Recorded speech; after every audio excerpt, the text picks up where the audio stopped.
Hello, everyone. Welcome back to Top Bins with Twins. It's your first time here. Be sure to like and subscribe. We very much appreciate that. Please.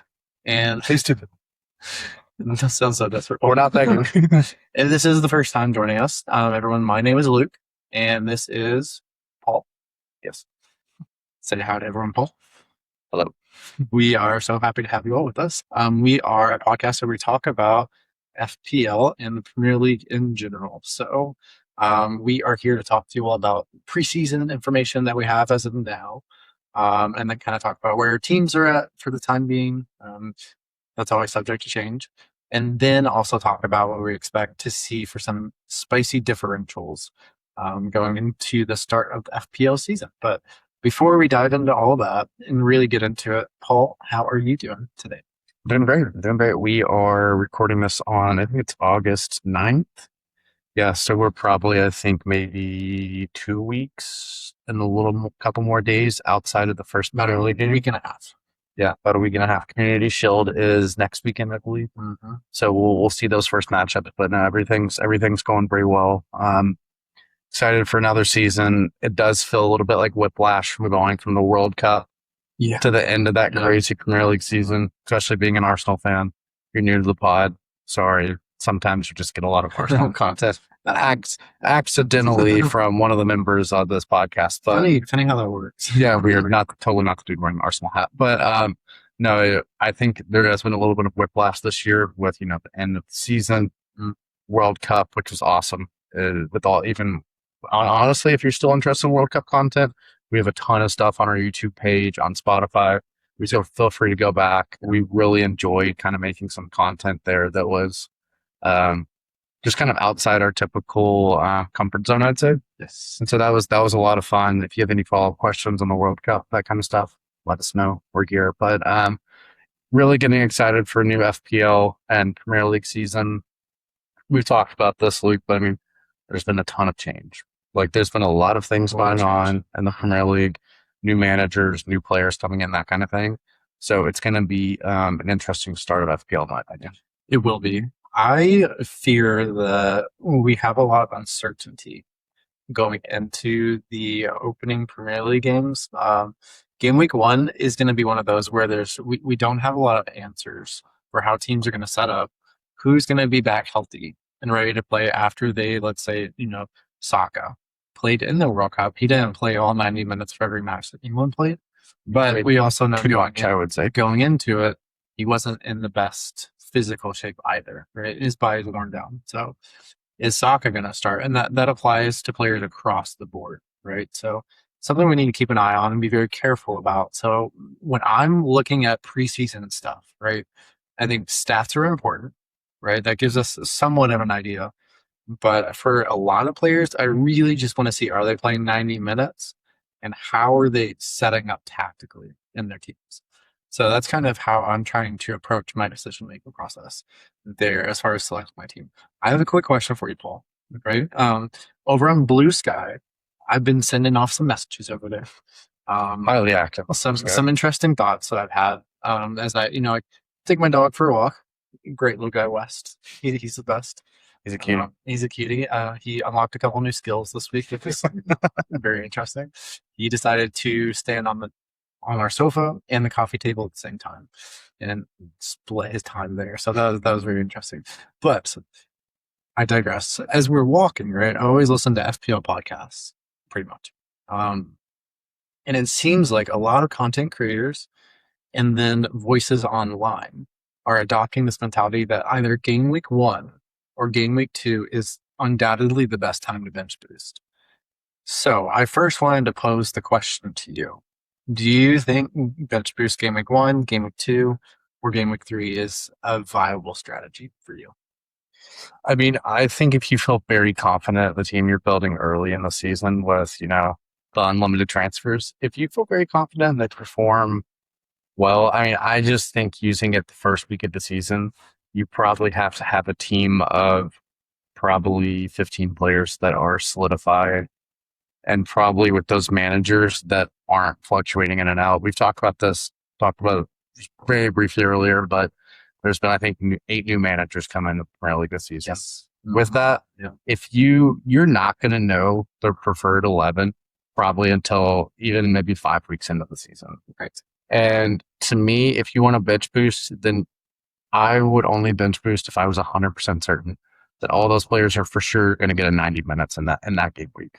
Yeah. And to me, it just feels very rash and probably high risk is probably the best way to say it. I mean, everybody plays FPL in their own way. Maybe that'll work out great for you because you basically bench boost off a wild card. Yeah. With this is unlimited transfers. This is the only time you can ever do that, right? So theoretically, you can play 2 chips at once.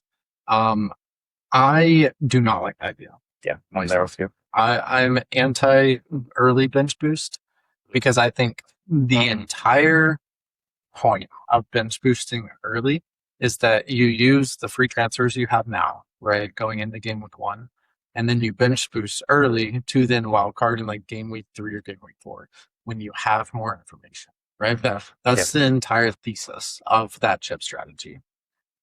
So why are you using a chip when you have little information?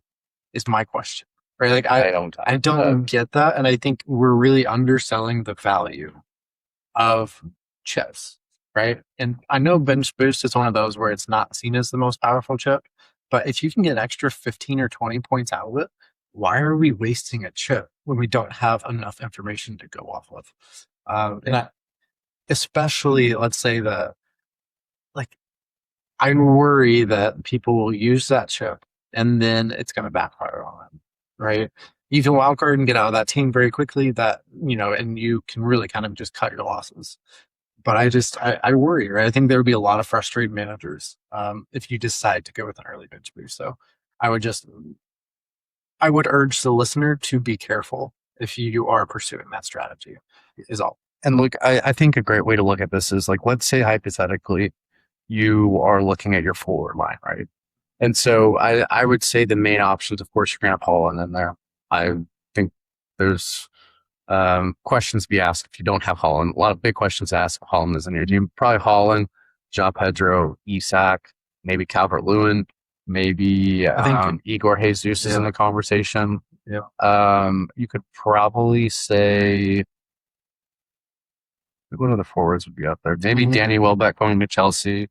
Yeah, but he's not going to have the minutes. He's not going to have the minutes to consider him. But anyways, let's just say you go with 3 of those forwards. Maybe somebody gets hurt in the first week, maybe whatever, and you want to bench boost in game week 2, and you set up your team for that, right. And then stuff goes wrong. To me, I just feel like we need more data. You want to have, feel like you're on more solid ground with your team. And you just don't have any data really. I mean, preseason is one thing, but like, I don't fully buy everything from preseason, even though we are going to talk about preseason. Yeah, I agree. Right? It's like I think we need to be selective about the value that we're placing upon specific stats as we're looking at preseason, right? Because for one, like let's think about. Here's a good example, right? Which players for Arsenal have scored goals as of late? Like Gabriel Jesus, for example, he scored a goal, maybe 2 goals in the friendlies so far. And he's one of those players, though, that we would never go for an FPL, right? Just because he has some form building up to the preseason, he's not a thought, right, in our minds. So, but what we do want to, I think, look at is the minutes that players are playing, right? So with that in mind, I think we're going to dive into the preseason friendly section here, Paul, where we could talk a little more about the players that are kind of standing out and catching the eye of a lot of FPL managers. So to start out with, I think the player you were just talking about, João Pedro, has been really incredible in preseason already. He has 4 appearances so far, 3 starts, and in those 4 appearances, he has 5 goals and 1 assist already. And FPL towers are ruining the day that they priced him at 7.5 because everyone's going to have him, right? I think he easily could have been 9 million, and that would have been fair, right? Feels like him and Isak at the same price point, probably. Yeah, I think that would have been good. And I think at least at that point, people had to make a decision. At 7.5, no one's worried about the budget of getting him in, right? He's just going to be there. So I don't like it. I think that they made a mistake at 7.5, and it's something that's going to lead towards somewhat of a template, in my opinion. because having him just makes sense. Like Holland and João Pedro are going to be in everyone's team to start Oh out the yeah, season. yeah. You're basically, I would say, deciding from that last spot and really where you want to go with it. Yeah, I think so too. Like that's just part of it. And that kind of depends on where you're going to prioritize funds in the rest of your team, right? Like if you want to focus on big at the back, you're probably going to go with a 6 million forward, like Calvert Lewin. Some people were throwing around. It wasn't me. Some people were throwing on Slocky as an option at 6 million, but don't listen to those people because he's already injured. This guy thinks Spurs are going to compete this year. They'll be better than last year.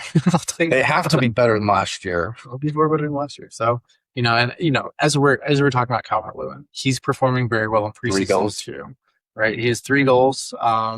He's and that's in 2 appearances, right? So he's been playing very well. And it looks like Leeds are going to continue to build on their strengths from last season.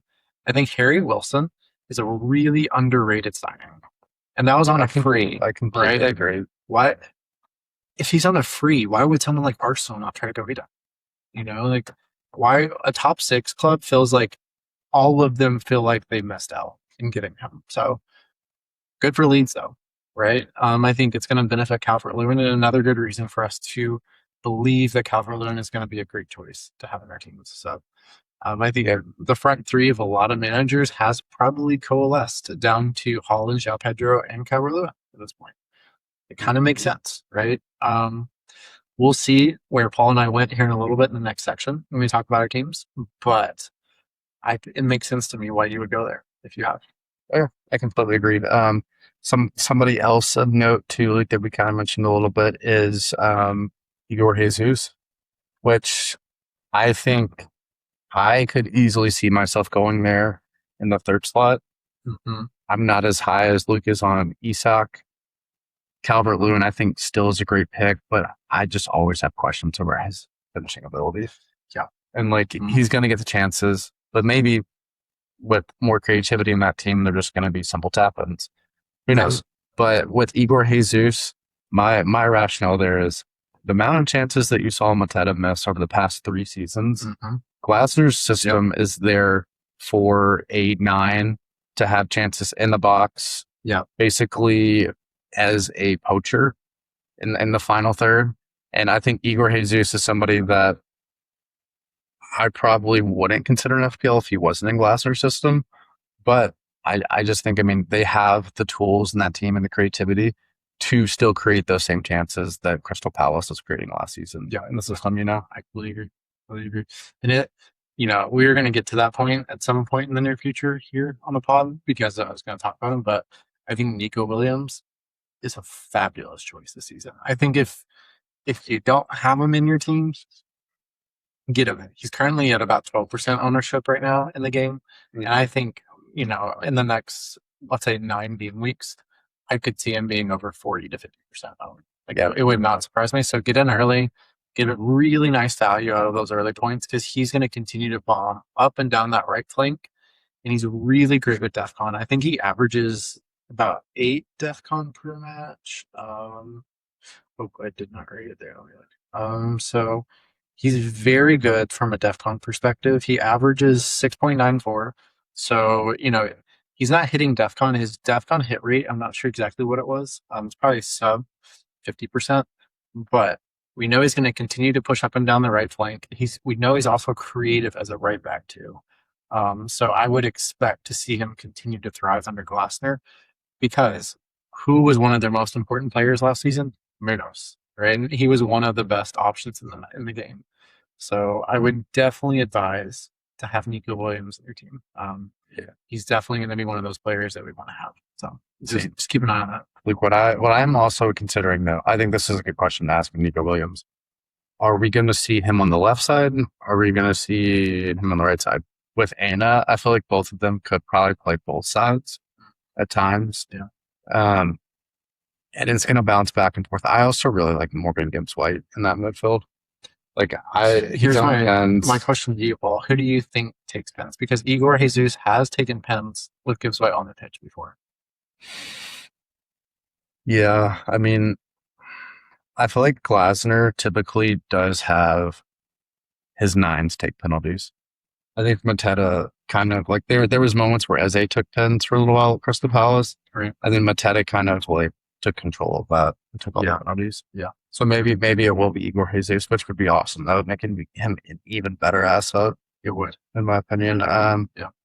Yeah. But yeah, with that, see who else do we want to highlight from preseason here? I think that's good on strikers, right? Because well, we had Delap scoring 2 goals today, but if he is ever going to be considered an option, it'll be elsewhere outside of Chelsea, which he probably will be sold this summer. So we'll just see where he goes. Keep an eye out Delap. Maybe he's an option going forward. Um, I think other players. So let's talk about the midfield. I think Szoboszlai is having a good summer so far, building up to.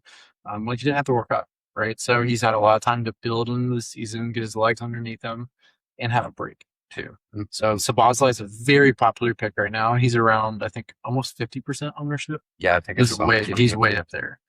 Which is really interesting because what do you think his percentage of ownership was last season? I don't know the numbers. I don't know. Hypothetically, sure. It was definitely a lot lower. Probably half. Like he's really kind of entered the mainstream FPL conversation, and I don't know if he's worth the hype.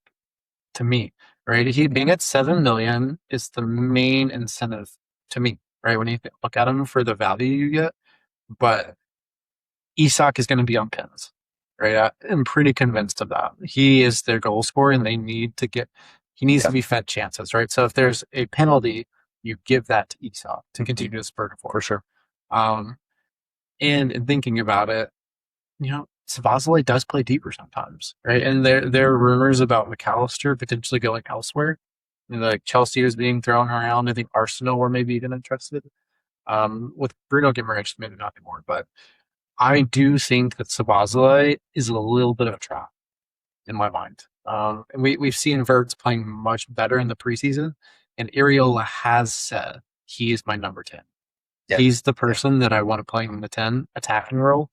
I think, and he really wants to build that relationship between Verts and Isak.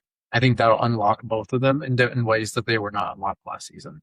So I think if you're going to look at Liverpool, Verts or Isak, or maybe Van Dijk, that's the way to go. I think Szoboszlai, even though he is cheap, is still a little bit of an FPL trap. And he'll get points. Yes, he will. But it's not going to be... He's not going to be a prolific point scorer in my mind. Yeah, I think you would look at it, Luke. I think the best way, which I think I kind of agree with you, that I would bet without putting any money on the table that you would see that Szoboszlai will probably end up maybe in the top 10 for midfielders at the end of the season, but the chances of him getting top 3, top 5 are probably pretty low in my opinion. Yeah. But for Verts is somebody that, I think he took time to adjust last season. Hasn't really settled in perfectly to Liverpool, but somebody that under a new manager, right, that Isak's healthy, if they build that good relationship, you could see that kind of situation with Isak and Verts. Mm-hmm. That may be a great pair to own for like goal to assist, doubling up on the same situation. Yeah. It's kind of like last year when you have Munoz and Mateta, right? Those guys, man, they two goals and assists from Munoz to Mateta in the same game. That was wild. I think that kind of summed up your season, right? You were on for a great season, and you managed the season well too. So it wasn't like it was just a fluke luck thing at all. Like you did a great job managing last season. So may that continue this season. But I just do a little bit better. So, yeah, we're shooting for top 10K both of us this year. Yeah, hopefully I get out of the top million this time. Yeah. Okay. This time to step it up. So trust me, everybody in Luke's life is really hoping this year's the year for him because I'm not fun to be around. I feel seems bad. Let's just say I've ruined a weekend or two. So not that I'm proud of it. Or 2. How many? Wait, are there 38 Premier League weekends? Is that right? At this point, we might be getting on to 200. Yeah, but onwards from that. Okay, so I think that's important for midfielders, right? Other midfielders that I think we need to mention real fast. Let's just throw some names out there that have kind of caught people's attention in the preseason. I think Pascal Gross is one. He is now confirmed as being on pins. He's pretty good at DEFCON, right? He averages about 7 to 8 or so per match. That puts him about 4 short, but we do know he can get to that ceiling, right?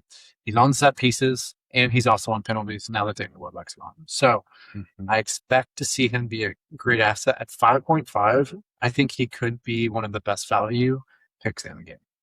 I agree. Right. I agree. And he's just someone he's just gonna take over the points. Right. You can play him some weeks or you can bench him, right? At the price point for what you're getting, I think he needs to be in everyone's team. Right. I'm just saying it now. But I agree. I mean, even he's a no brainer to me. even if you just have him there with somebody that you're like, he's going to play. He's probably going to be at some corners. He's at 5.5. He's a great price enabler. And he's somebody that is really probably going to be playing a majority of the minutes for Brighton all season. Yeah. And he's going to be around the chance creation. So I agree. Like, it just seems like a no brainer. Yeah. But then with that too, I mean, other people on the list, I mean, we have Cole Palmer here with 1 assist in the preseason, and Luke's betting his whole FPL career on it. So, okay, I think we don't. Do you want me to go into it? We don't have to dive into Cole Palmer as of yet. Well, I'll talk about that. Yeah, we'll dive into Cole Palmer, and just so everybody knows, I'm sitting on this side of the couch of Cole Palmer, and Luke's sitting on that side of the couch. So we're directly opposites. Put them up. We'll fight over it. Oh yeah. Why do you think my ear is hurt? Okay, no, moving on. Let's move on. Let's look at defenders now, right? We don't have to focus on midfielders too much because there's a lot of options in the midfield. Other midfielder though, Brandon Bomo's been playing really well in the preseason. Just keep that on the radar. Defenders, we haven't seen a lot of goals or assists from defenders, right? The thing that I think we want to keep an eye on though is, for one, a 4 million gem that we have some experience with in the past is Leif Davis. And we, at that point, whenever the Ipswich was in the Premier League, we didn't have DEFCON, right? So everyone was focused on fullbacks. And it was like, okay, what's the attacking upside? Leif Davis is someone who creates chances and potentially finishes chances, right? With how forward he can be in the attack. He scored 2 goals in their friendly yesterday. That is something that is very noteworthy and is a sign that I think we need to keep an eye on. I might have had a meltdown on Blue Sky yesterday about everyone needs to tear their drafts up and get him in. I might have overreacted a little bit. So don't judge me too much on that. But I think he's someone to keep an eye on. And it could be a pretty good option as well. Yeah. Yeah. And like the big thing really, I think, to note really about defenders in preseason right now is that you're seeing instances of teams like, Liverpool's giving up a lot of goals. Mm-hmm. Arsenal is giving up a lot of goals. Chelsea's giving up a lot of goals. They still are integrating a lot of their players back in. So I think the big thing to take away from our preseason discussion is that I think there's really good signs and indicators of what players could do through the season, Luke. Mm-hmm. Yeah, but with that, it's like how many minutes do they actually play in the specific game you're looking at, and who were they playing? I don't know. There's a ton of different questions to ask. I just think that some of it really boils down to, do we think that those things will be repeated throughout the season? And do we think Leif Davis will have multiple game weeks with 2 goals? He could. I mean, I don't think so. He had a season in the championship a couple of years ago where he had 18, 20 assists, that kind of thing. Like, yeah. I mean, hey, he's an important player for Ipswich. Like there's no doubting that at all. I think what we can look at though, right, from previous seasons, I think one that's very important is DEFCON per 90, right? And that's a very important stat, and that tells us how consistently players, especially defenders, whether or not they're getting close to hitting DEFCON consistently. And one of the players who's played pretty good in preseason and is getting decent minutes is Canvo with Crystal Palace. He has played 300 minutes already in the preseason, and he is average. His DEFCON numbers are really good, right? Averaging almost 8 or so in the preseason. That's really good, right? That's something that we like to see. And he's already scored a goal as well, right? He's priced at 5 million, but we do know he's going to be starting, right? That is the expectation. And he played well for Crystal Palace last season. After Gahey left, he kind of stepped into that position, and He's very physical. yeah, He's really good in the air as well. So he's going to hit DEFCON, like we're saying, right? His DEFCON per 90 is really good. And then also he's going to be a set piece threat for them. And like we said, he's going to be starting because Palace's manager still prefers to play a three back as well. So I would be expecting to see him starting every week. I do wish he was 4.5 though. If he was 4.5, I think he'd be in everyone's team. But we do know the FPL towers. Anyone who's doing with DEFCON, they bumped them up at least 0.5 this season. So I think that means I think Mitchell's a really good choice this season at 4.5. This is one of your bigger takes. His DEFCON hit rate is okay. Let's see, I got it here. Maybe I don't. So his DEFCON hit rate, let's see. Which, by the way, while Luke's looking at that, just throwing a little teaser out there for everyone that pretty soon there may be a new FPL tool coming your way. Potentially. We're not promising anything here, but we could have something that would be pretty intuitive and helpful with building your FPL drafts. Yes. Yeah. This is all Luke's baby too. So Mitchell's one of those players, right? I think he will be one of the best value picks of this season. Because at 4.5, his DEFCON hit rate is pretty good. It's not incredible, or it's not up there with Chris Richards, but it's still better than Munoz. And he's $1 million cheaper than Munoz. And we know Crystal Palace's manager loves to push his wing backs forward. So it's going to be very similar to last turn. And the question is Mitchell going to be able to capitalize on those opportunities? Probably not. We'll see. Probably not. I think it's a high upside pick, but I really like him as an option for us to consider. Other players who've returned well, Mukulele with Sunderland. He scored a goal in one of the preseason friendlies. Looked pretty good. He's looked very attacking in that friendly. I believe that was that Liverpool he scored against? No, I think it was actually Wrexham that he scored against. So it's just other players that we need to kind of keep an eye on whenever we're going through this. Ethan Pinnock, and also Anthony Robinson. Both have It's a good finish. Did you see his goal? I don't know if I saw the goal. It's a good little ball that got played to on the left side of the box. Yeah. Just put it across the goalkeeper. Okay, as we're talking about defender's ball, and this will kind of wrap up the preseason discussion we're having here. My question to you: how are you feeling about Arsenal's defense at this point in time? For context, this is right off the back, losing to Borussia Dortmund today. So I think it's really. I watched the first half of Dortmund Arsenal, and I think the Mosquera, like the gap between him and Saliba, is absolutely immense and massive.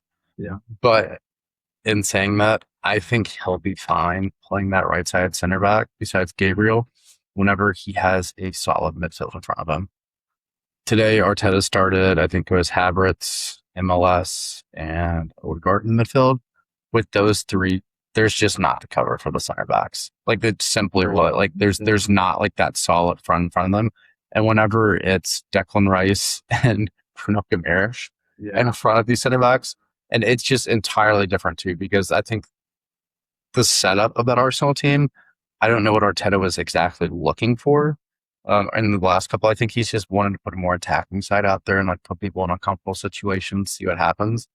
But easily today was probably one of the worst matches I've seen from Calafiori in an Arsenal shirt. Yeah, I'm saying that on football, we got a 4.7. Yeah, which we don't put everything into football ratings, but if you watched it, it wasn't great.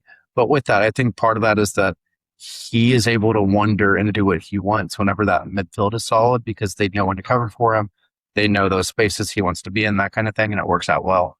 And he also is still building his relationship with Christian Solis, who is going to be probably the starting left winger for Arsenal, I would say, as of right now, depending on how the transfer market goes, which we'll talk about him a little bit later on because I have some thoughts. Okay. But I think you'd be fine going Gabriel. I think he's a great pick. I still think even missing his center back partner, I think he's still probably going to be around some goals for Arsenal. I still think Arsenal will keep clean sheets.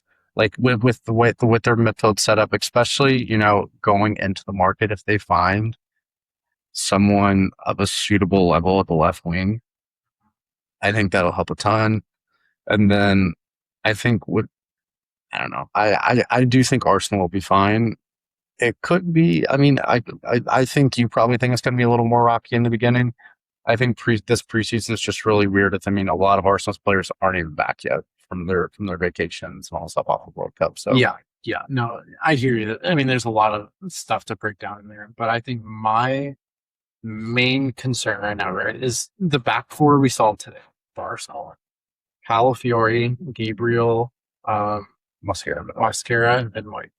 That could easily be the back four they roll off for the season. and I think that's okay. Right? But if we see that back four, I'm going to be concerned. Right. See, I think it goes back to my original point. Like that if Arsenal played, if you have Declan Rice and Bruno Guimaraes, makes a difference. It's light years different, in my opinion. But I think it's going to be very evident how good Saliba is. And I think Saliba has gone underappreciated the last couple of years. He for sure has. He definitely has.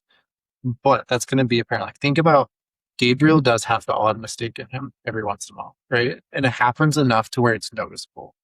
But Saliba usually is the one who can clean up those mistakes or keep them from compounding.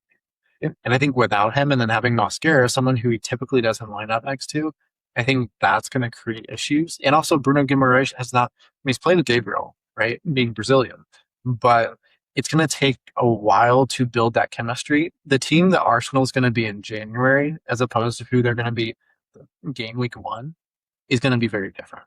Yeah, like undoubtedly, they're going to be so much better by that time. And I think as FPL managers, we need to assume that into our thought process, right? As in, Arsenal defense is going to be a great option, but is it a great option to start the season? I'm not convinced it is. No, I think it's very. I agree with you. I do fundamentally. I just still think that if Gabriel is starting, Arsenal are still placing as much importance sort of on the set pieces, that he's still a great asset even without him maybe keeping clean sheets every week, because he'll probably still hit DEFCON too. Think about this though, right?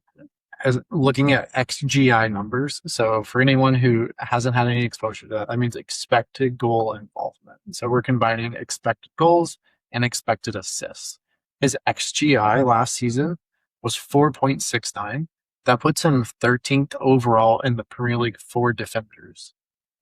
What that is telling me is that he finished a lot of chances maybe he shouldn't have. And maybe this season there's a little bit of reversion to the mean, especially with everything with Arsenal right now being so up in there, right? There's going to be a lot going on. Ultimately, with Gabriel, I just don't know if he's worth the price. That's my biggest. He is going to be a good FPL asset to have, but at what are you sacrificing to get him in? And that's what I've seen through all my drafts, is that I'm just not willing to make the sacrifice to have him in, because I feel like it really degrades other areas of the team. So we don't have to go into it for too long, but that's kind of how I see it. We'll see how that holds up in the long term, right? Yeah, Gabriel could easily be the highest point scorer for defenders again, right? I wouldn't be shocked, but maybe we can make it more points elsewhere in the team. Yeah, he's a good aggressive price point. Yeah. But okay, that's gonna wrap up our preseason chat. So hope you guys enjoyed that.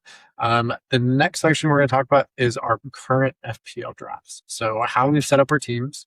And we're just gonna kind of first off give you a rundown of who's in the team for both of our teams, and then we're kind of talk through our thought process, right? How we're approaching drafting these teams. So we are going to start out with Paul's team. And shout out to Solio. We're using this currently. Great website, excellent analytics platform where not only can you build really cool drafts, but you can also analyze the data in a way that a lot of sites don't allow. So shout out to Solio for that. But Paul, over to you. Let's talk about what your current draft is for game week 1. Yeah, we'll start with the forward line. So, like we were saying, Holland, non-negotiable, in my opinion. João Pedro, also basically non-negotiable with his ownership, how he's playing in preseason. how he's played in this Chelsea team for the last season. But honestly, how he's been in FPL for the past, I'd say, 3 seasons. He is a little bit of rage bait, I would say at times, A little bit. some of the stuff he does, but still, to me, really non-negotiable in the team with ownership. And then right now, for my third striker, I have Igor Jesus, and that's really, to me, it's more of a bet on Glasner than it is on Igor Jesus because I'm just a huge fan of Glasner. And I think he has the tools and ability at Nottingham Forest to have a very successful team. And I think they could surprise a lot of people this season. Yeah. Then go to my midfield. I have Sar, who hopefully is still in pens at Crystal Palace. If not, don't love the pick as much. If he is, I think it's great. He did score a goal in preseason, right? He's just an extremely creative player. Like I think he's probably one of the more fun players to watch when he has the ball at his feet because he's very unpredictable and he can just create stuff by himself. Like he really can. And then so with that too, I passed Go Gross as well. Like for reasons we talked about earlier, I think he's just a great pick for everybody. I also have Njai in there. Hopefully he's still on pens. This midfield is a little iffy at times, but A little bit. it's a little iffy. But this is just my current draft, so I'm sure I made happy others. But with that, so I also have Bruno Fernandes in the midfield, and then also Max Down in there more as a price enabler. But I could see him starting in game week 1. So I could do. we'll see. Currently on Solio, he's projected for 0.5 points. So they discourage me there. Yeah. But also I have Ina because I feel like Luke was kind of talking about it a little bit earlier with Nico Williams. I feel like Aina's probably going to be more on that right side and more of the Munoz role, I would say. We'll see. We'll see how that shakes out. And he also is just 0.5 cheaper than Nico Williams. But I also have Gahey in there, Gabriel, and then Mitchell as well as my fourth defender. And then I also have Berggren as my goalkeeper with the default 4.0 goalkeeper too as well. There's also another 4.0 defender. Yeah, 4.0 defender. That's currently targets. So I really like the team, Paul. I've got a couple questions for you. If that is all right. Let's hear. So let's talk about your thought process, right? For one, I think one player that I would be a little concerned about is Ilman Njai, right? He played, I think it was yesterday for Everton. They ended up losing 3 or 4-1. And Barry stepped on, right? And ended up taking a penalty with Njai on the pitch. Do you think that decreases Njai's value? And would you be worried about him having penalties this season? Let's that news just came across my desk. that is absolutely shocking news to me. Alrighty, well, so good to know then. Give me 2 seconds here. Yeah, that would probably address my thought process. I'm not going to act like I'm infallible on this podcast. Right. That is my job. Luke is for sure. This highlights another example. Luke is in the nitty gritty of FPL day in and day out. A little bit. I dive in every once in a while. Yeah, especially with preseason too. I mean, there's times where with preseason, I feel like it's really hard to like aggregate exactly what's happening, all this stuff, and so that's a gap. And we're not perfect as content creators. We are not. So that's why you keep coming back. that's why you check in with people. But that'll be changing. So yeah, what other questions do you have for me? Okay. Other ones. So we kind of, another section that I would have a question on is Gabriel, right? But we talked about that, right? I think you understand my feelings on, is he worth the price point you're paying? So I think that's a good one to bring up. I think Gahey is a really good pick. His XGI numbers were very good last season. And he's pretty good with DEFCON too, right? I can't tell you off the top of my head what it is, but we know that he usually hovers around, I think he probably hovers around 7 to 8, my guess. But yeah, so he only had 278 DEFCON last season. So, that's not going to be ideal, right? The top DEFCON defenders are hitting around 400 or so. So he's not hitting DEFCON all that much, but he was really good value on last season. The question is he going to continue to be that? So yet to be determined, but I think Gahey will be a good owner, good player to own, and he's going to be a target on set pieces for Man City. So yeah, I think and I really like Man City's fixtures to start out the season. I think they start out good and they continue to get better for the foreseeable future. So, yeah, I really like the team. I think the front three makes a lot of sense to me. Holland, João Pedro, and Igor Jesus. Very good picks there. And especially if Igor Jesus has penalties. If he has penalties, I think he's one of the no-brainers that should be in all of our teams. Yeah. It's funny because we're starting out the season and it feels like there's a lot of good striker options. And that'll change by game week 2. That's going to change, right? Yeah. That's going to change. So, any other closing thoughts on your team, Cole? Yes. I think there's somebody in my team, a couple players that I really want to work in. One of them is probably Virgil van Dijk. Okay. I think under Ariel, you'll probably see his DEFCON numbers will probably go up a little bit. Look at what Senesi was last year. He's That's what I'm saying. Fucking monster. Yeah. Those numbers will probably go up. He'll great. So, question to you: do you think Orejo coming over from Barcelona? Do you think he's a DEFCON option, or do you think he's actually just generally an FPL option for us center? I wouldn't trust him with anything. That's just me. Oh gosh. Okay. Yeah. Fair. I would not. I think that there's a lot of stuff that I'm not going to say, but okay, we'll move on then. But no, I don't trust him. But is he better than Konate? Is he probably better than Joe Gomez? Yes. Okay. Yeah. But I would, if I had a Liverpool defender, it would be Virgil van Dijk. Yeah. We know Van Dijk is going to be a target of set pieces. He's really good on DEFCON, and he's really good at attracting bonus too, right? If he gets a result. So, yeah, I think it's great. I like the team a lot. If you were going to bring in Van Dijk, who would you be taking out of your current team? It would probably have to be Gabriel. Gabriel would probably have to come out and go to like Calafiori. Okay, so relocate. We take Gabriel down. That's going to go down to that would be Van Dijk potentially. So let's say we bring him in. That saves you 1.5 million. Where would you then allocate the funds across your team after that? I would probably go from Aina to Calafiori. And then my starting back three would be Calafiori, Gahey, and Virgil van Dijk. I like that. Which I like a lot. There's 0.5 in there. We could go Njai to I would probably say maybe Tavernier, possibly, who's had pretty good preseason. Or somebody maybe along the lines of Harry Wilson if he has a good start. Maybe Lefay for Sunderland, who's had another good preseason. Yeah. Somebody over here likes Christian Norgard a lot at Everton too. DEFCON monster, man. DEFCON monster. There's different options. And I think somebody too, honestly, is going to be kind of underrated this season. Maybe Kudus. We can talk about him later. He's back in training. He probably could be really a good fit for Missouri system.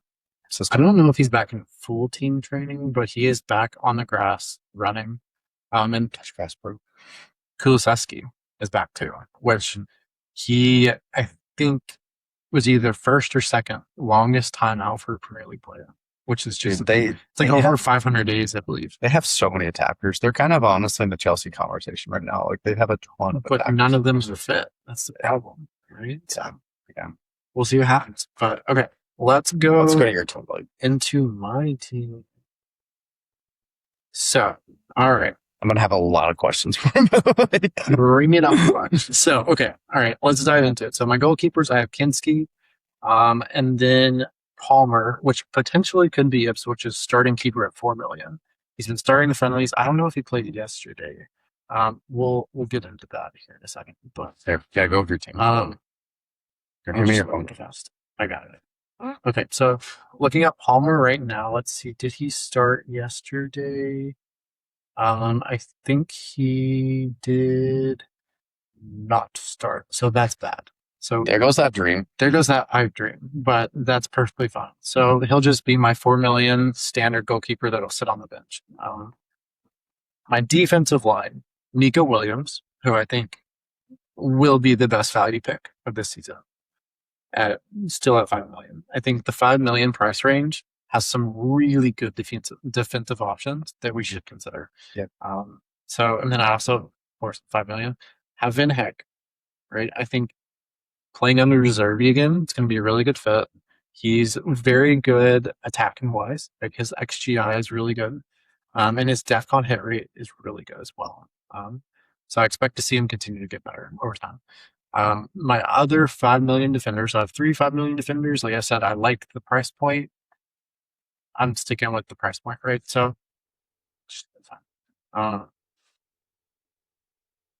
so my other 5 million defender, and this is kind of a one of those points that is going to be interchangeable in my team.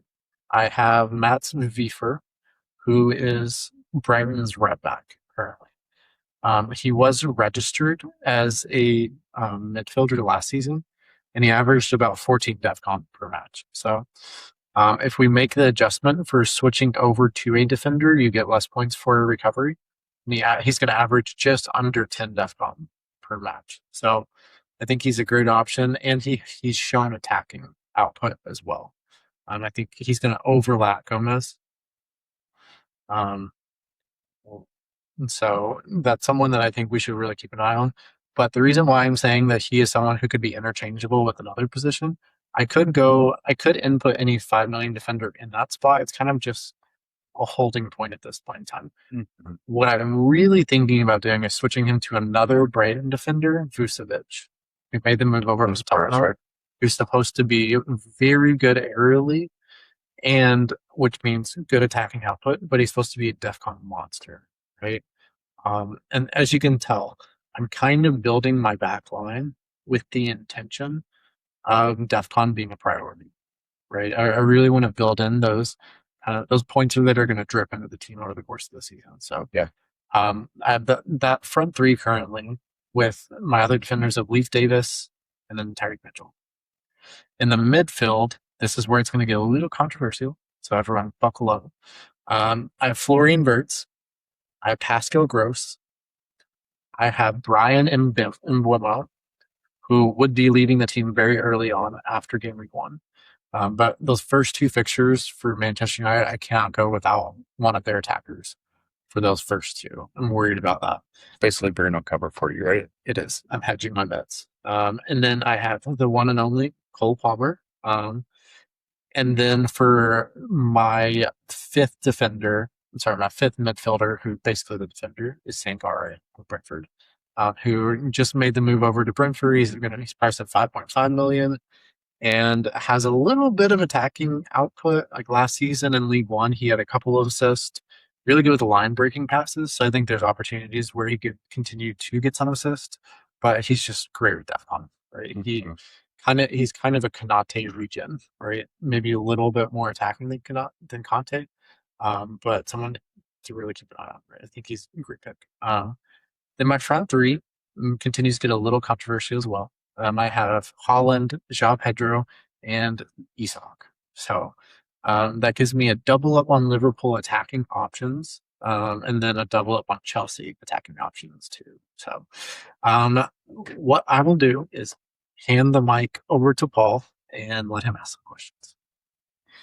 First off, one of the first things we talked about in this podcast, Luke, was the transition that a lot of these teams are having this year with new managers, and kind of how much do we believe in that? How much do we actually know about how these teams are going to perform? And saying that 4 of your attackers are from 2 teams that each have a new manager. They do. So you have the João Pedro, Cole Palmer combo. You have Isak and Wirtz. Do you think, just in general, you're setting yourself up for success betting on both of those teams so early in the season? Without a doubt.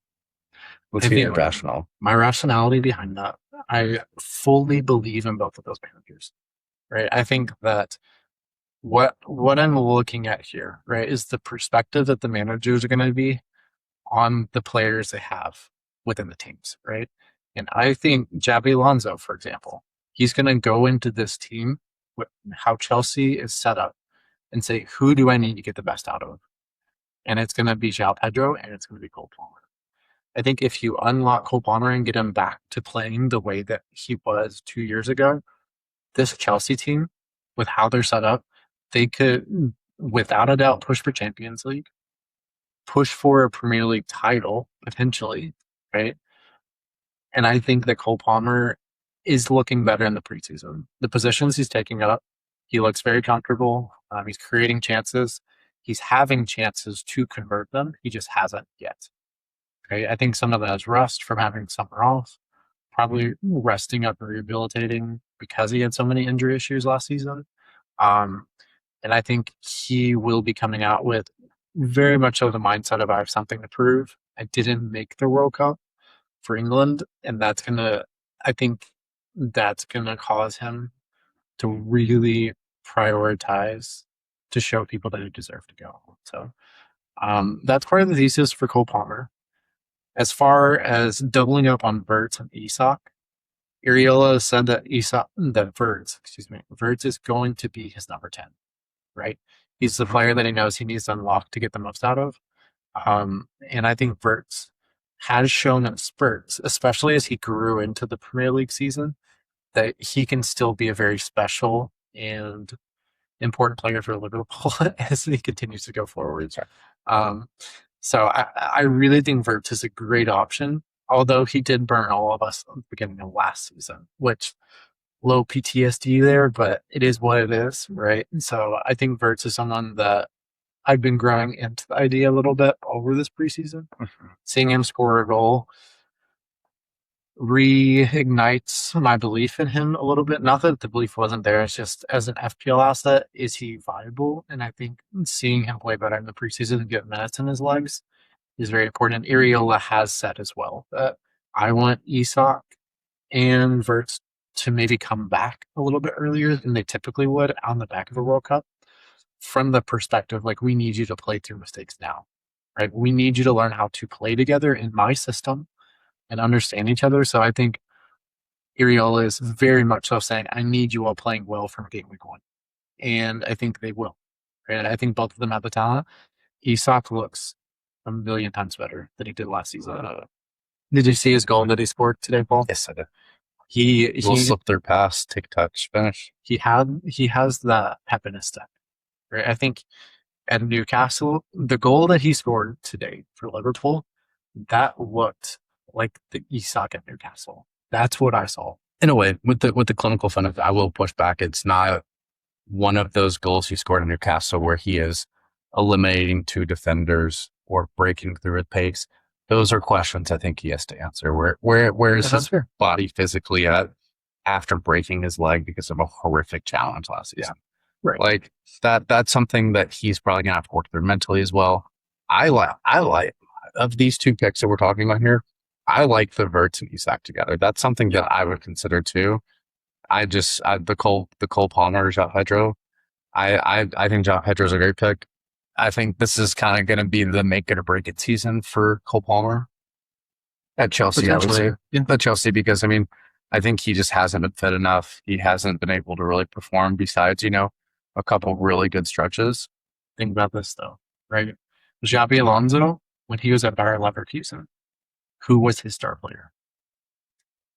Florian Wirtz. Yep. Right? Same kind of who's going to be playing a 10 for him? Morgan Rogers and Cole Palmer, right? He's really going to have 2 10s playing at the same time. And he knows for his system to function, Rogers and Palmer, he has to be getting the best out of them. So I think we're really going to see Palmer either he's going to do great or Xabi Alonso's got to move on to someone else in that position. So I really think that Cole Palmer is going to step up and become a very viable FPL option early on. We'll see. And we know, like we were talking about, Brandon Bomo has been a great option so far. He's shown him that he seems like he's already in good form going into the FPL season. So yeah, and maybe too you'll get another situation where a defender will just decide to 2-hand shove João Pedro in the box, give Cole Palmer a penalty 2 weeks in a row. Maybe that shit made me so mad last season. Like hopefully Cole Palmer finishes this penalties season. Stupidity. But overall, look, I really do like your team. My next big question to you about it, though, let me guess, Spurs double defense.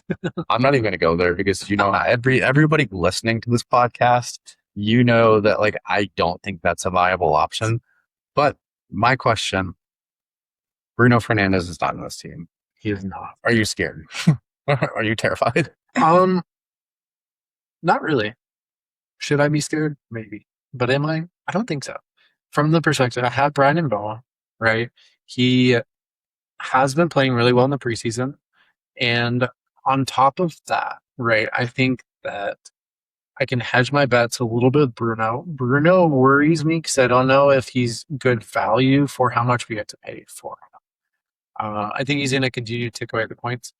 But my biggest concerns with Bruno, he did not look that great in the World Cup, right? I think Well, that's because struggled because they have well, he struggled a little bit. They had it all, but a horrible manager. Bruno is he was one of their most important players, right? And I don't think he had how many assists do you have? How many goals? I don't know what he returned in the World Cup, right? One or two. So it wasn't much.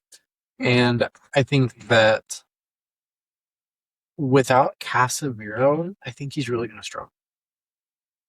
I know that they've brought in Tielemans and also Santos from Chelsea, who apparently everyone thinks he's now one of the best midfielders in the Premier League. I don't get that. It's fucking whack. I don't get it.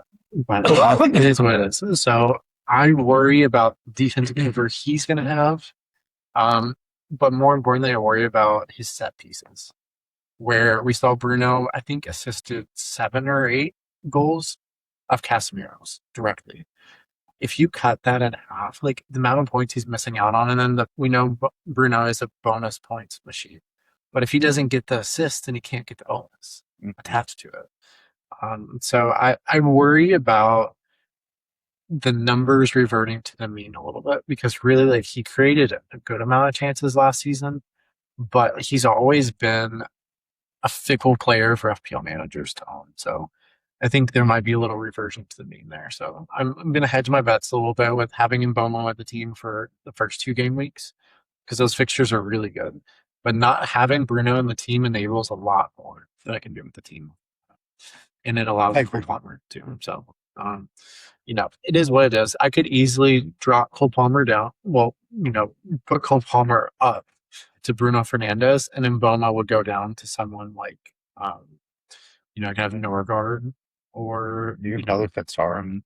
Yeah, I could probably drop a 6.5 in there too. So it's just one of those things where the drafts will continue to evolve over time, and we'll just kind of see where we go. But I'm happy with this team. I think my game week 1 team could be very different. The players that I think are absolutely locked in the team. I think Nico Williams is a lock, and I think Van Heck is a lock. I think both of those will always be there. I know Gross is always going to be in my team, right? He's such good value, and I think Sangore is always going to be in my team. So that means I have Holland unlocked. Holland is locked too. Yeah. So 2 defenders, 2 midfielders, and 1 forward that are always going to be there in my drafts. So, and I think Kinski, frankly, is someone who's going to block for me too. He's really good with saves, and I think Spurs are going to be better defensively too. I'm playing a 3-back, so I think Deserby's going to say, all right, we're going to create chances, but we're also not going to concede too many chances either. So it's a bet I'm willing to make. There's not very many viable 4.5 million options. I think it's really Kinski or Verbruggen, and that's about it. Yeah. And I would rather be doubled up on Spurs defense than Brighton defense. So yeah, I see the rationale. I would probably just reallocate all the Cole Palmer money in the rest of your team. that's just me though, personally. Just like Paul's arguing, just cut the slot out and Cole Palmer's in, and my team's better. I would go zeros there, but I think it is a very solid team week. I think you're looking at some good differentials, but also some of the premier attackers too. But in a setup that I think I haven't seen too much of. Yeah, so it's pretty unique. I like it. I think the template might move a little closer to this because Isak has been playing really well. Birds has been playing really well. I think let's say Cole Palmer play. I think Chelsea is one more friendly they play. If he gets a goal and an assist, 2 assists, more people are going to go in that direction. So, and I think the defensive line will stay kind of unique. I don't think a lot of people are favoring these players like I am, especially like FIFA and that potentially being Vucevic, who's I think is around like sub 1% ownership, which FIFA is as well. So, I really like the way this team is set up. I could change some of the edge pieces, like Mitchell could rotate out for someone else at 4.5. Leaf Davis might change too, but I do like how the team's set up. Pretty happy with it. Yeah, I think it'll be a good little And the thing is too about both these teams that we told you today is that there's going to be changes going forward in the next week and a half before before the first game week deadline hits. So there's going to be a lot of fluctuations. There will be things that change. The big problem we get with, I think, the game week one deadline is that, let's say hypothetically, Liverpool signed Barcola, and that happens after game week one, and then he comes in and he's at like, I don't know, who knows where you priced at, but situations like that where you have transfers inbound, he's probably going to be, I would say, in probably 9.0, 8.5 area. Yeah, and let's say hypothetically we see Gakpo move to Spurs. I think he becomes a really viable option at that point. Yeah, because he's going to fucking spam shots all day. Yeah, he'll just going to cut into the right and hit the ball as hard as he can. Yeah, exactly. So he becomes more of an option at that point. I think in Liverpool, everyone is just kind of over him being there. Right? He's a great player. I just think it maybe not a good fit, right? And he's not being used in the right way. So, talk about somebody that for some reason to me just like feels like they're destined to wear a Bayern Munich shirt. I could see it. Like he just feels like one of those players, but we'll see. It's kind of like how like Rafinha, right, was at Leeds and then goes to Barcelona and just tears in Ballon d'Or conversations. Maybe Gakpo goes to Bayern Munich and then you see 20 goals and 15 assists in one season. So who knows, man? Who knows? He's very talented. It just feels like it hasn't clicked at Liverpool. Well, I feel like I don't know. I don't want to dive too deep, but yeah. So you want to go over quickly some like differential central. We're going to unveil a new section here. But everybody, welcome back to Top Ends with Twins. As our last little segment today, we're going to go over some quick differentials with you, players that we think really are going to be, a good fit for your FPL team to help you stand out and get, those picks that really punch a really good weight with green arrows. I was like, what are you doing? Like, are you okay? Like, are you seeing shit? Like, Luke's seeing the differentials in the ceiling. I'm calculating. Yeah, it's like that show, the Netflix show Queen's Gambit. You just look up and you see the differentials on the ceiling. I see them all the time. Luke sees them everywhere. But so Luke, let's just go ahead and go over a couple. Who do you think probably is going to be one of the best differentials starting off the FPL season? Number one on my list, Matt Wiefer. He's currently at 0.3% ownership, plays for Brighton. He will be their starting right back. And he is currently at, as I said, 0.3% ownership. Last year, he averaged around 14 DEFCON or so, playing as a midfielder because he was categorized as a midfielder in the game last season, which really hurt his viability. Because as we know with midfielders, you have to hit 12 DEFCON to get that additional 2 points. But now that he has been categorized as a defender, and that's how he should be categorized, getting to 10 DEFCON is going to make hitting that hurdle a lot easier. So I think I like Brendan's fixtures for one, and I think we see some continuity and some consistency there with Herzler still being their manager. Okay? And that's a really big point that we need to talk about throughout all of these conversations, that the consistency is going to be very important this season. And I think that'll lead to some advantages for FPL managers to have. So I would say that Wiefer is my number one differential pick for the season. Yeah, I think that's a great pick, Luke. So my number one pick for the season, and this is very dependent on transfers. If nobody else comes in, I think Christoph Solis is probably going to be one of the most underrated FPL picks for the season, because he's somebody that can produce at high volume as we saw last season, albeit not the best league in the world. But with that, he's really played. I think he's had 3 assists so far in Arsenal's preseason fixtures. And this is somebody, too, that really does feel like he fits a lot of that Trossard mold. Within that, if there is another transfer that comes in, probably not going to be as high on him. But if he gets the minutes, I think he's somebody that will probably pretty consistently return in this Arsenal attack. So we'll see through, is that on there? But He's probably categorized as 4. Keep on. Yeah, I'd say so. But yeah, and he's at 6.5. Somebody that I think really could honestly fall into a good pick. Yeah, if we can get a 6.5 million option that is starting for Arsenal in the attack, I think he's a no-brainer, right? Yeah. So it's one of those where if you go there, you could be rewarded very early on because Arsenal have Coventry at home to start out the season. Imagine you get a 10-pointer from him with his ownership to start out the season, and then he's going to skyrocket in price if you do have him on your team. So we do see other viable and good 6.5 options that might be a little more reliable, is what my thought is, right? Differential, man. Sar's a really good choice. I think Harry Wilson's a great choice. Other 6.5s, can't think off the top of my head, but there's a lot of good options out there. So I think Solis is someone that if you're willing to take a punt on, he could be a great pick for you to start out the season with. So I think that's a great pick. I really like it. I think so. The other differential that I am going to recommend to our listeners, as we talked about, really big fan of Mamadou Sangare with Brentford. I know that I'm not the first one to say it because other FPL content creators have been on this before we were. But Sangare coming in at 5.5 with the DEFCON hit rate that he has almost instantly gets you to the place where he's going to be getting 4 points every week over week, right? And those 2 points, like, just think about it, that's around 40. Sorry, that's almost 80 extra points in your team if you start him every week. Yeah, and that could be the difference in you making the top 10K or being top 50K. Was it last season? There was somebody. What midfielder was it that was just like? I think it was Elliot Anderson. I brought him into my team probably maybe 20 game weeks, maybe 15 game weeks left in the season.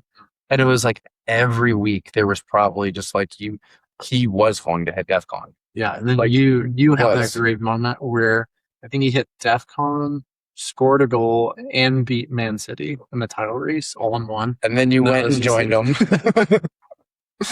The gifts can only last for so long. Yeah, no, that one meant a lot to me, though. Yeah, no, that one was definitely one. It seemed like one of your favorite returns of last season. So we were actually watching that match together, and I had forgotten that Paul had him in his team. And Paul was like, I knew it was important because Force beat City, but I forgot he had him in his team. So the celebrations made more sense when I realized that. I won't ever forget the look on Bernardo Silva's face after that game. Oh, yeah. You were happy about it. Have fun in Madrid, buddy. As we're a lot of people think. So, yeah. Jose is going to be really nice to you. We'll see about that. So, we won't dive into Jose Mourinho on this pod. What is your next differential, Paul? So, in saying this, I'm going to admittedly say I don't know much about Bournemouth's new manager coming in, but somebody that's already returned a couple of times for Bournemouth is going to be Tavernier. He should be on penalties for them. We saw what they did last season.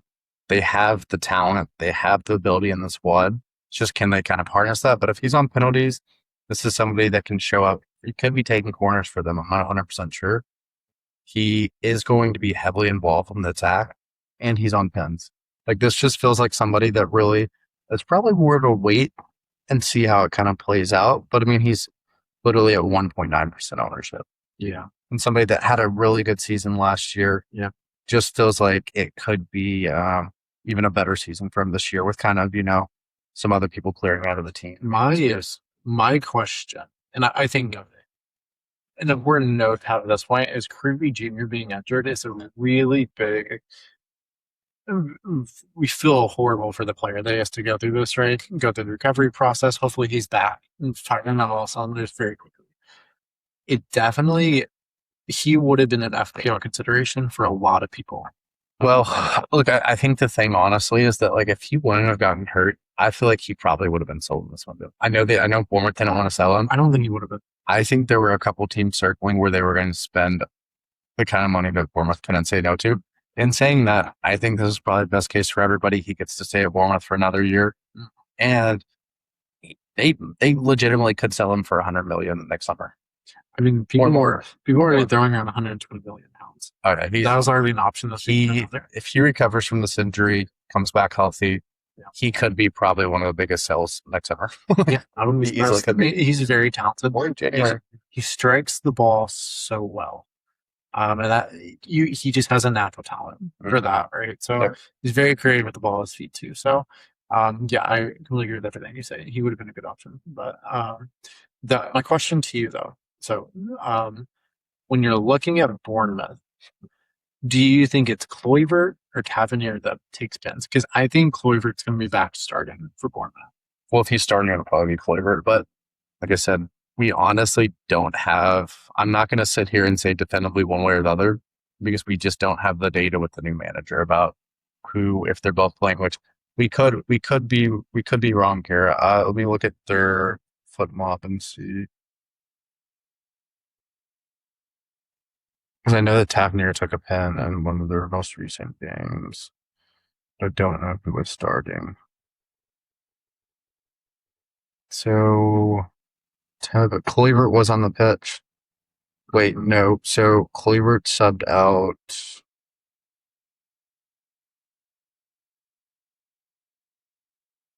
Yeah, so Tavernier took the pen in 41 minutes, and Kluivert subbed out in 46 minutes after half. So, okay, yeah. So he's on the pitch at the same time that Tavernier takes the pen. So that would tell me. I mean, it is preseason. Maybe there's something else going on there, but I mean, they are on the field at the same time when it takes the pen. So even better. Even with my half-ass research. Hey, so counts. Okay. Yeah. So what we're going to do now, we're going to introduce a new section to the podcast. Oh, here we go. And this is the Pocket Rocket Differential of the Week. So prepare yourselves. My Pocket Rocket Differential of the Week, and brought to you by Love Island, but we are not affiliated with Love Island. Inspired by Love Island. And we can thank our girlfriend and wife for this, for making us watch Love Island. So Morgan loves you, Ariana. Just say. out there to anyone who is in the same boat as us. We understand. But my Pocket Rocket Differential of the Week is going to be Georgiano Ruter with Brighton. Ruter is currently at 0.3 ownership, 0.9. Sorry, even more than I thought. But currently at 0.9% ownership. In their friendly yesterday, he scored a goal and got an assist. We're looking at a price point of 5.5 million from the striker position, so it allows you, enables a little bit more in your team. He's wearing the number 10 shirt for Brighton. We know he is supposed to be one of their most important players this season, right? And we've seen in stretches he can be really good. The question is, can he consistently put it together? And I think this is the season like he really figures it out. I think he's going to be their focus in attack. With Danny Welbeck leaving, that leaves a gap there, right? And someone needs to step up into that gap. I think Ruter is someone who, with Leeds, he proved that he can be a very consistent player.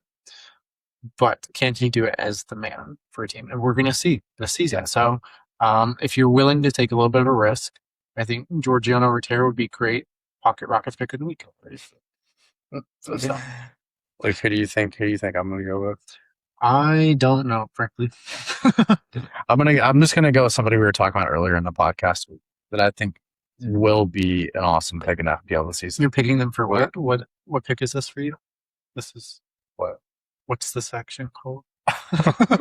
My Pocket Rocket pick of the week. There it is. Which technically is a week and a half away from FPL season starting. Fair. I'm going to go with Igor Jesus for the reasons we were talking about earlier in the pod. I like it. I think he's somebody that could surprise a lot of FPL owners and just Premier League fans this season. And like I said, a lot of that is more of a bet on Glasner, the system he plays, and some of the other pieces that are kind of around Nottingham Forest as well. Like Morgan Gibbs-White is an extremely creative player that I would say probably hasn't been utilized to his best over the past couple of years. Mm-hmm. Like I think he's been utilized well, but this is a team that's honestly they finished top 6 in the Premier League 2 seasons ago. Yep. And then had a steep drop off last year. So it happens when you have 5 managers in one season. So don't fire Glasner. He's a national treasure for he's a great manager. I think that Jesus could be a great pick. Yeah, I like it. I think he's someone that we could be looking back at game week 5 and be like, why did we go with Calvert-Lewin over Igor Jesus, who's playing so well? I can also see it going up the way with Me Calvert-Lewin too. too. Like, we don't know how this game goes. We're throwing dartboards and we don't see the board. Yeah, So, FPL is undoubtedly one of the reasons why I think we all love it is it's so incredibly difficult. yeah, Right? stuff. Predicting points, understanding who's going to start, the tactical setups that make things make sense. It's all a puzzle, and we have to try to unravel it as much as we can. So that's why we keep going back every week. You know, we don't do it just to try to fill something, which it does that. But you know, it's something that we love trying to figure out who's going to be the good pick next week. So, yeah. But I think that's a really good start out for the Pocket Rocket picks of the week. We'll be back next week with the same thing for you all. And if you're still listening to this point, let us know who your pick is in the comments. Who do you think is the must-have differential going into game week 1? So, yeah, but I think that is probably going to lead us towards the end of this podcast. If you're still here, like I said, please like and subscribe. We would very much so appreciate that. It does a lot for the channel and continues to get our name out there, as we would love for it to continue to do. So, Paul, any final thoughts for our listeners? Just keep an eye. I think we're going to do a podcast sometime soon, more centered around just the Premier League in general. So keep an eye out for that coming sometime around the corner. And then any questions you have about an FPL team that you're a draft you're building, or you just want to discuss what you think a team's going to do, that kind of thing, let us know. Send us a message. Blue Sky, like Luke says, sometimes he gets a little manic and gets on there and Makes for just has a good time. Yeah. So any questions you have about your team, feel free to let us know. Yes, please reach out. Yeah, I think I've talked about everything I wanted to so far, and I'm sure there's a million other thoughts, but for now, I think that'll do. So, I really want to thank you all for joining us today, and we hope you guys have a good rest of your day. So, thanks for joining. Thanks, everybody.